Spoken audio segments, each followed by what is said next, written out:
Assalamualaikum warahmatullahi wabarakatuh. Perkenalkan, saya Fajar Arya. Di sini saya akan memberikan tutorial tentang bagaimana cara menggunakan algoritma decision tree dan algoritma net bias pada aplikasi Redmine versi 10.3. Oke, pertama-tama kalian bisa buka dulu Redmine-nya seperti yang ada pada layar. Kita tunggu ya sampai aplikasinya terbuka.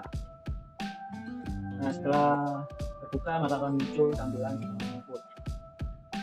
Oke, kita bisa langsung klik in proses.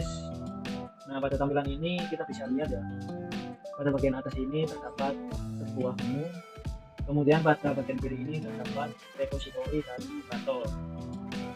Pada bagian repository ini berisi dataset yang kita bisa ambil dari luar maupun kita bisa ambil dataset yang sudah tersedia di Redmine. Kemudian di bawahnya ada operator. Nah, di sini terdapat banyak operator yang dapat kita gunakan seperti model, file, decision tree dan lain-lain. Kemudian pada bagian tengah ini adalah layer utama yang kita bisa gunakan untuk drag and drop untuk mengatur bagaimana sih proses model yang ingin kita bangun. Nah, kemudian pada bagian kanan ini adalah bagian parameter dari masing-masing operator. Nah, langsung saja ya, kita bisa belajar langkah-langkah. Jadi untuk yang pertama, saya mau menunjukkan cara menggunakan algoritma decision tree terlebih dahulu. Untuk decision tree, di sini saya menggunakan dataset yang sudah tersedia pada Redmine, yang tersedia pada Redmine. Di sini kita bisa klik sampel, kemudian klik data. Nah, di sini ada beberapa data yang bisa kita pilih. Itu kita pilih yang kita bisa drag and drop di sini. Kemudian kita bisa cari decision tree ya, dari algoritma decision tree pada operator. Nah, ini dia. Kita drag di sini, and drop di sini. Oh ya, untuk sebelumnya, untuk kalau kita mau tahu isi dari dataset ini, kita bisa langsung sambungkan ke hasil. Ini bisa kita delete dulu aja. Kalau nggak di delete, ini tidak bisa. Ini kita delete dulu aja. Kalau kalian ini bisa tahu isi datanya ya, dari dataset code. Nah, di sini ada beberapa kategori, ada play, outlook, temperatur, humidity, main. Nah, di sini ada tampilan statistik, kemudian visualnya pakai ini scatter ini. Kita kembali aja ke bagian desain. Nah, untuk itu kita langsung drag and drop decision tree ke bagian ini, dukung biar langsung terhubung dia. Oh tidak, terhubung ini. Jadi untuk stepnya ini cukup sederhana. Kalau decision tree kita bisa langsung jalankan aja hasilnya. Nah, untuk hasilnya ini kan pohon sesuai dengan metodenya decision tree. Jadi di sini ada visual grafiknya, kita bisa pakai di sini, ataupun kita bisa pakai description. If outlook sama-sama perfect, maka yes. Jadi jika outlooknya adalah overcast, maka dia bermain off. Nah, kalau macet di sini, jika outputnya rain, dilihat dulu white-nya itu beneran false, salah, atau true. Kalau white-nya itu tidak beneran berangin, maka dia melakukan off gitu. Jika memang berangin true, maka tidak bermain off gitu ya. Nah, untuk yang output ini, jika humidity-nya lebih dari 77,500, maka tidak bermain off. Jika humidity-nya 77,500, maka ya dia bermain off gitu ya. Nah, untuk selanjutnya biar tidak kelamaan, kita langsung saja ya ke metode decision net bias. Oke, kita lihat aja ini. Untuk yang net bias ini, di sini saya ambil data dari luar. Nah, caranya tuh kita bisa import data. My komputer, kemudian kita klik ini di sini grafiknya. Ini data, ada 2 data set training dan data set uji. Ini adalah 2 data yang sudah saya siapkan. Untuk itu kita ambil data set training dulu. Oke, next. Nah, ini udah benar ya, A sampai G. Next.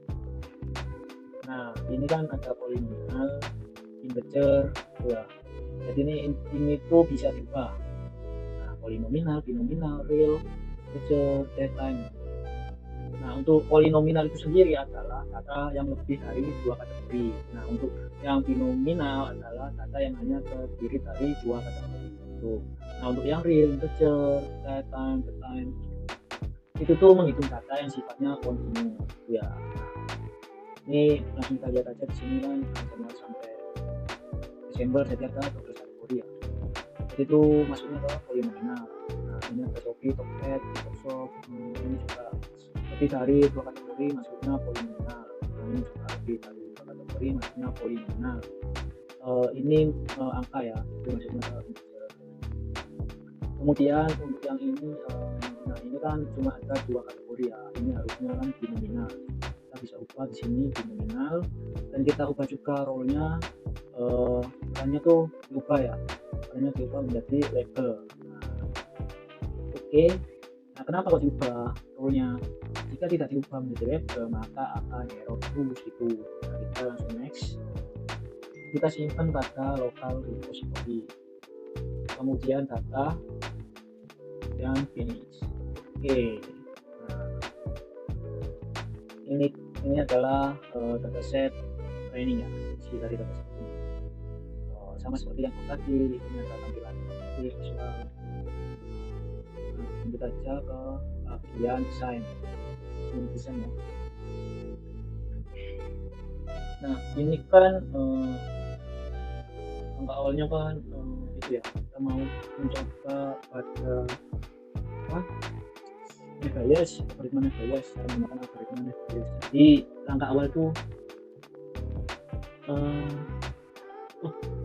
langkah awal itu ini untuk dataset training. Oh ya, ini kita import data inputnya lagi ya, dataset ujinya belum ke import, kita masukkan dulu ya, caranya sama seperti yang tadi. Next. Oke, ini kita membuat binomial dan ini role-nya tinggal menjadi label. Oke, next, finish. Oke, nah jalan data. Oke, untuk angkanya setelah kita track untuk dataset training ini, kemudian kita ambil algoritma Nebayesnya dari operator ya. Nah, ini kita bikin ke sini. Ini kita hubungkan record dataset training ke Nebayes. Dataset training kita ambil, kita hubungkan ke Nebayes. Selanjutnya kita masukkan operator apply model.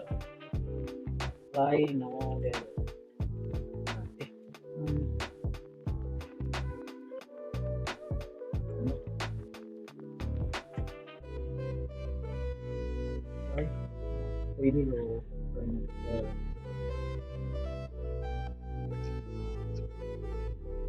oke, kita ya gabungkan antara mod dan mod. Apply model ini sendiri digunakan untuk mengambil model yang sudah ditentukan oleh Nebayes. Nah, selanjutnya kita bikin dataset uji ini. Nah, kita hubungkan dataset uji ini ke apply model. Nah, dataset uji itu sendiri apa sih? Nah, dataset uji sendiri ini adalah dataset baru. Jadi ini tuh dataset uji yang tidak ada pada dataset training. Maksudnya data yang tidak ada pada dataset ini. Jadi bentuknya seperti kalau ini tuh kita ambil data dari tahun 2019, kemudian ini tuh data baru yang kita ambil dari tahun 2020 itu ya. Kemudian kita cari operator performance. Nah, ini kita cari yang performance kita nilai-nilainya. Kita drag and drop di sini. Nah, untuk operator performance itu sendiri digunakan untuk mengetahui sebaran data, dan kita bisa mengetahui akurasi dari data training yang diujikan menggunakan data testing. Nah, jadi data training ini diuji dengan dataset testing itu. Nah, ini kita hubungkan ke performance model index lab, kemudian performance kita hubungkan ke hasilnya. Oke, setelah itu bisa kita langsung jalankan.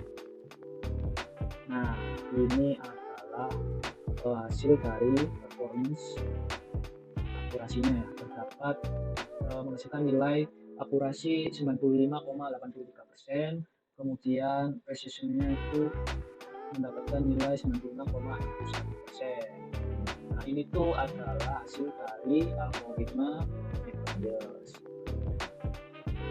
Nah, untuk hasil dari algoritma tersebut misalkan usia dini, nilai precision 96,61%, akurasinya mendapatkan nilai 95,83%. Nah, kita kembali lagi ke desain.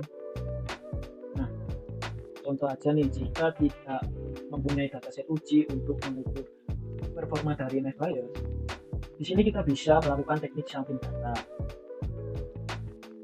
Nah, misal ya, ini contoh, jika kita tidak mempunyai dataset uji bagus, kita bisa melakukan teknik sampling data bagus. Nah, caranya itu kita cari operator split data. Ini kita control di sini. Nah, operator split data ini, dataset training ini kita hubungkan ke data, kemudian kita masukkan ke data. Lalu biar bagus. Nah, kemudian data ini kita hubungkan ke apply model. Nah, ini, nah split model ini, split model ya, data model ini digunakan untuk teknik sampling dalam membagi data training dan data uji. Nah, ini bisa kita langsung saja. Oh iya, lupa ya, ini kalau ada tanda berarti ini tuh ada yang salah. Harusnya tuh ini sampling type-nya itu berubah ke stratified sampling. Nah, kemudian edit information, rasionya kita edit. Nah, rasionya tuh kita kasih 0,7 atau 70% untuk dataset training, kemudian 0,3 atau 30% untuk dataset uji. Oke, nah, ini masih bisa. Nah, operasinya kan berbeda ya, precisionnya juga berbeda nilainya sama kayak tadi. Itu kenapa? Nah, karena tuh data uji yang dipakai bukan data baru, melainkan data uji yang data uji dari hasil sampling data pada dataset training. Jadi persentasenya tuh dua ini loh, dataset yang dihasilkan dari teknik sampling data dataset training itu, maka hasil performance nilai akurasinya tuh berbeda dari tadi. Berarti kan 90%-an kan, di sini cuma 86,41%. Kemudian untuk precisionnya sini mendapatkan nilai 80% ya, ujinya itu. Nah, itu sih teman-teman yang bisa saya sampaikan. Mungkin cukup dari saya, kurang lebihnya mohon maaf. Assalamualaikum warahmatullahi wabarakatuh.